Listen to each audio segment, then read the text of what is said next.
Happy April Fool's Day. I'm going to read for you tonight Mark Brown, Arthur's April Fool. It was the last day of March. The joke shop was full of people getting ready for April Fool's Day. Arthur and Buster tried out everything. Buster bought sneezing powder. Arthur got a fake telescope that gave whoever looked through it a black eye.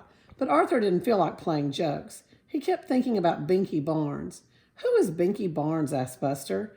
"Picture King Kong. Now double it," said Arthur. "He keeps threatening to punch me out." The next day, Arthur was practicing his magic tricks with Buster and Francine for the April Fool's assembly. "Hey, Shrimp!" A giant shadow covered them. "I'll show you a trick," said Binky Barnes. He grabbed Arthur's favorite pen and put it in his pocket. "Now you see it, now you don't," said Binky. "Hey, watch it," said Arthur, trying to look brave. "Why don't you make me?" said Binky, and walked away. "Pick on someone your own size," called Francine, "like Godzilla." "Wow," said Buster, "you were right. He's going to pulverize you." That night at dinner, Arthur hardly ate anything. He didn't finish his cheeseburger. He didn't even want any chocolate cream pie. "What's the matter with Arthur?" asked his father. "He's worried about getting pulverized," said D.W. "Maybe he's been watching too many outer space movies," said his mother. Later on, D.W. barged into Arthur's room. "Good night, Mr. Universe," she said. "Haven't you ever heard of knocking?" asked Arthur. "After you get pulverized, can I have your room?" she asked. "Beat it, D.W."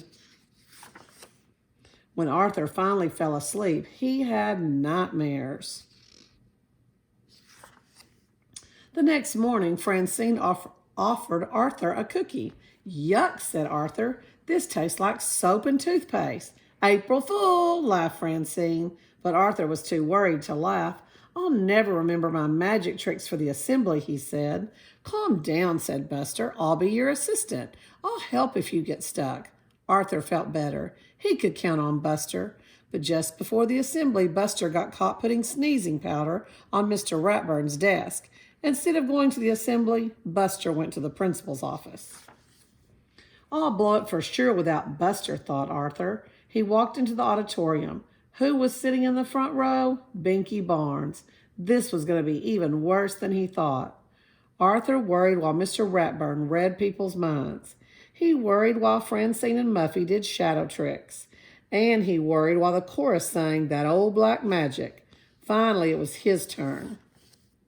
"For my first trick," said Arthur, "I'll need a volunteer." Binky Barnes jumped on the stage. "Surprise, Pipsqueak," he whispered. Arthur gulped. Arthur asked Binky Barnes to tear up a sheet of paper and put it in the magic hat. He said the magic words and waved his magic wand to make the paper whole again. But rabbits came out instead. Everyone laughed. Arthur took a bow. By mistake, flowers fell out of his sleeve. Binky Barnes laughed harder than anyone. Then Arthur had an idea. He winked at Francine. "For my next trick, I will saw this young man in half." Binky stopped laughing and took a step back. "My saw, please," said Arthur. Binky turned pale. "And now the bucket to collect the blood," Binky screamed. He stepped back again, this time right off the stage. Everyone laughed, even Mr. Ratburn. After the assembly, Arthur stopped Binky in the hall. "What's the matter, Binky? You left before I could show you my best trick." "No, thanks," said Binky Barnes. "Are you sure? It lets you see things you've never seen before," said Arthur. "Really?" said Binky. He grabbed the telescope and pointed it at Francine. "I don't see anything." "Of course not," said Arthur. "You have to know the secret words." "Tell me," said Binky. "I can't," Arthur explained. "They're so secret I have to write them down backwards." "Do you have a pen?" "Sure, here," said Binky. Arthur wrote the words. "Now go home, hold the paper up to the mirror, and you'll be able to read the secret words." "Thanks, twerp," said Binky as he ran out the door.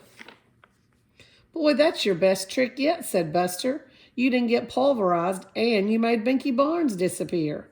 "What did you write?" asked Francine. "April Fool." Be sure and notice his eyes, boys and girls. Arthur really did get him good. I hope you have a great April Fool's Day.